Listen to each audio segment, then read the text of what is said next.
एक जो साधारण आदमी है वो चाहता है कि मैं घर बसाऊं, बच्चे हों, आगे परिवार को बढ़ाऊं और बस फिर वो कहीं पे सेटल हो जाएं तो मेरा जीवन संवर जाए। लेकिन आपने जो राह चुनी वो संघ प्रचारक की चुनी।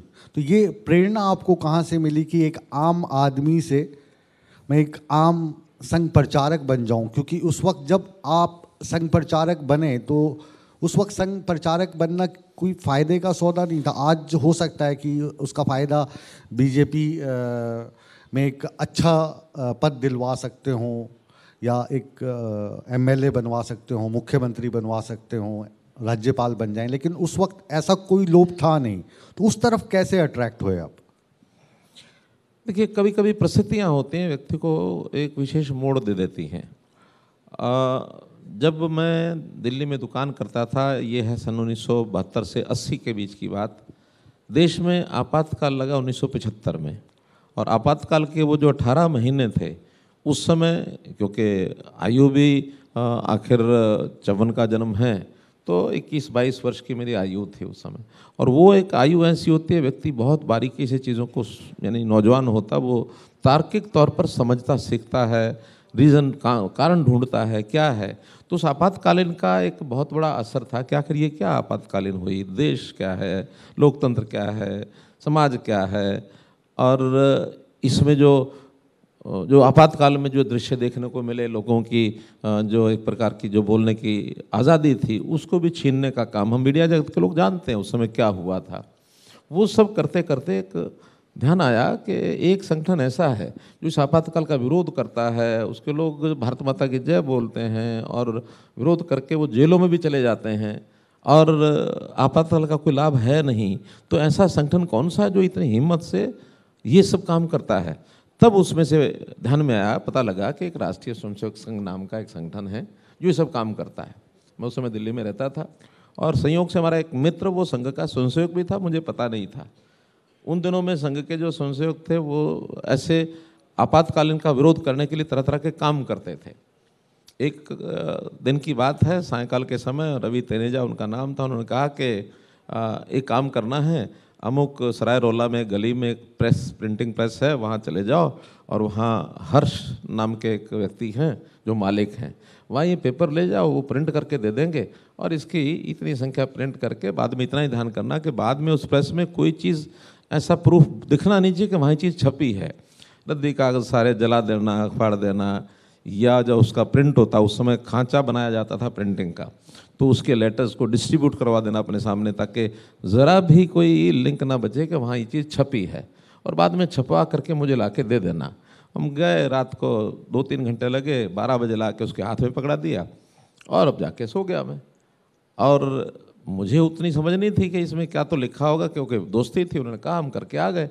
पता लगा कि सुबह सुबह बहन हमारी कहने लगी कि ये कागज़ कोई डाल के गया है रात को और इस पर तो ऐसी ऐसी बातें लिखी हुई हैं।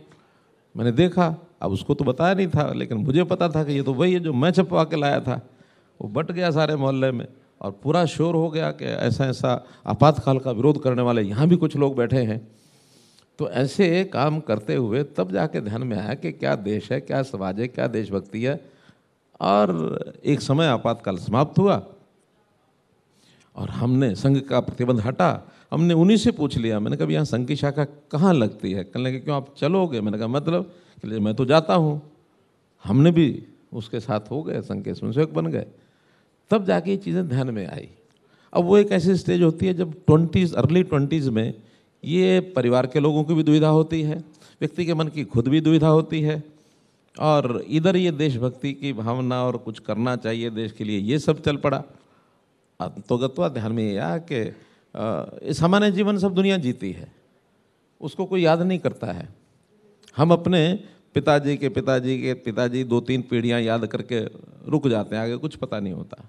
और जो इतिहास में काम कर जाते हैं वो कई हज़ारों साल तक भी अगर याद रखेंगे, अमुक समय में अमुक व्यक्ति अमुक काम करके गया, तो ऐसे कामों को याद किया जाता है। तो उसमें से अंतोगत्वा 27 जनवरी ये 1979 मैंने त्रिवेणी संगम के ऊपर खड़े कोई संकल्प लिया कि देश और समाज का काम करना है, व्यक्तिगत जीवन की कोई चिंता नहीं है। बहुत लोग हैं, भाईचार और है, वो चला लेंगे सब।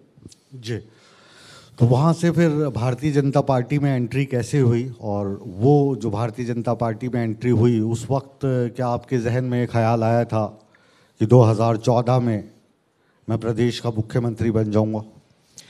देखिए, वो भी जैसा एक संगठन का एक सिस्टम है हमारे यहाँ कि संघ के स्वयंसेवक जो संघ के प्रचारक बनते हैं, मैं 80 में प्रचारक बन गया। पूरा पूर्णकालिक व्यापार जो था वो छोटे भाई को पकड़ा दिया और लगातार संघ का काम मैंने हरियाणा के पूरे क्षेत्र में 1980 से 1994 तक किया। भारतीय जनता पार्टी में किसी न किसी एक संघ के प्रचारक को नियुक्त किया जाता है संगठन मंत्री के नाते। मेरे से पहले भी संगठन मंत्री बहुत रहे, तो मुझे भी अधिकारियों ने कहा कि आपको हम बीजेपी में संगठन मंत्री इस नाते से काम जेब में लगाना चाहते हैं। हम अनुशासन है, जो कहेंगे वो करेंगे।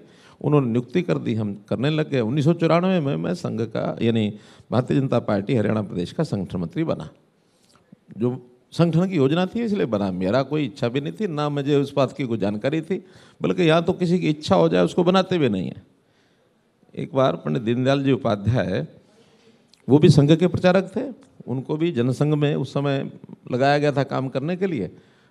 पूजनीय गुरुजी सरसंघ चालक, उनसे उन्होंने एक बार पूछा कि गुरुजी आपने मुझे जनसंघ का काम करने के लिए भेज दिया, मेरी तो कोई रुचि नहीं है जनसंघ में, कब तक मुझे वहाँ करना पड़ेगा, मेरा तो राजनीतिक क्षेत्र में रुचि नहीं है।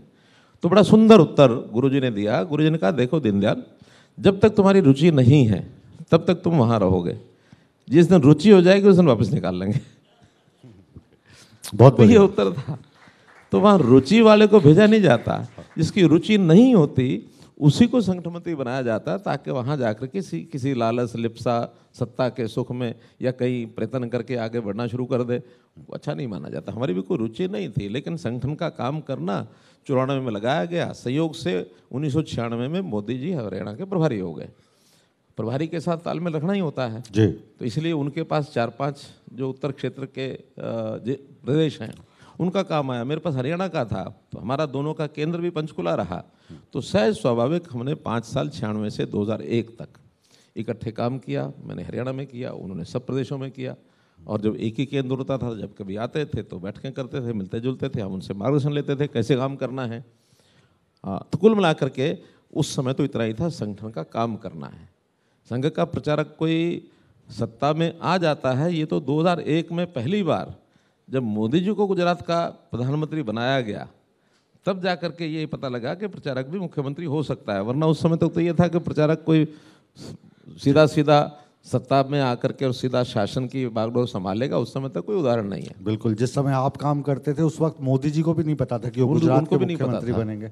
आप हरियाणा देखते थे, वो हिमाचल के भी प्रभारी थे। मजेदार उदाहरण है, 2001 जिस दिन उनको मुख्यमंत्री बनाने की चर्चा चली, हमारे एक मित्र गुजरात में रहते थे, तो उन्होंने मुझे फ़ोन किया कि आपको एक समाचार दूँ मैं। मैंने कहा क्या?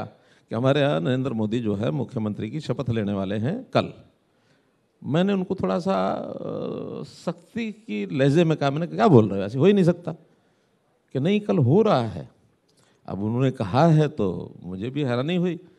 हमारे दूसरे मित्र एक दिल्ली कार्यालय में थे, उनको मैंने पूछा भी ऐसे सुना है? कहने लगे हाँ ठीक बात है।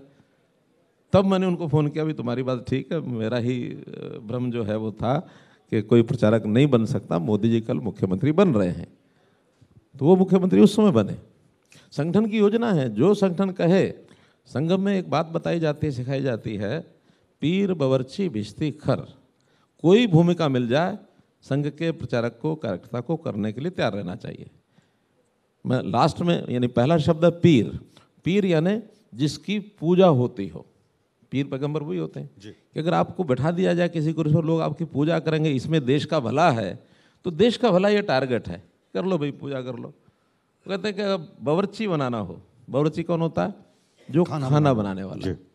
तो अगर खाना बनाने का काम दे दिया जाए, और हमें अनुभव है उसका, अभी आपने एक फोटो दिखाया अपने रसोई में, चाहे आप खाना ही बना रहे हो, ये चल रहा है लगातार। जो आपके संघर्ष की कहानी है ये पीछे स्क्रीन पे चल रही है। मोदी जी को खिचड़ी बनाने का बड़ा, खिचड़ी बनाना भी खाना भी बहुत शौक रहा है उनका। हमारे रोहतक कार्यालय में वो आ जाते थे, दीपक नाम से जो हमारा जो वहाँ ऑफिस बॉय बावर्ची था, उससे मिले थे, हाँ। गले लगाया था। हाँ, तो उसको उसके साथ खड़े होके खिचड़ी कैसे बनाई जाती है, अब हर प्रदेश का अपना अपना टेस्ट होता है, गुजराती में खिचड़ी कैसे बनती है, तो ये उन्होंने उनको सिखाई। तो बावर्ची बनने का काम करना पड़े तो करो। भिश्ती, भिश्ती माने पानी भरने वाला। पुराने समय में भिश्ती होते थे, कुएं से पानी भर करके घर घर में जा करके और पहुंचा के आते थे, या कहीं छबील लगानी या सेवा करनी, वो भिश्ती किया करते थे। तो वो काम मिले सेवा का, वो भी करने के लिए तैयार रहो। और खर का शाब्दिक अर्थ होता है गधा, यानी गधा माने अगर आपको गधे जैसा काम भी करना पड़े, अर्थात मजदूरी करनी पड़े, बोझा ढोना पड़े, बिल्कुल ऐसा जो आपके मनपसंद काम नहीं भी है तो भी काम काम है, तो किसी काम में आपको लगाया जाए, be ready to do that.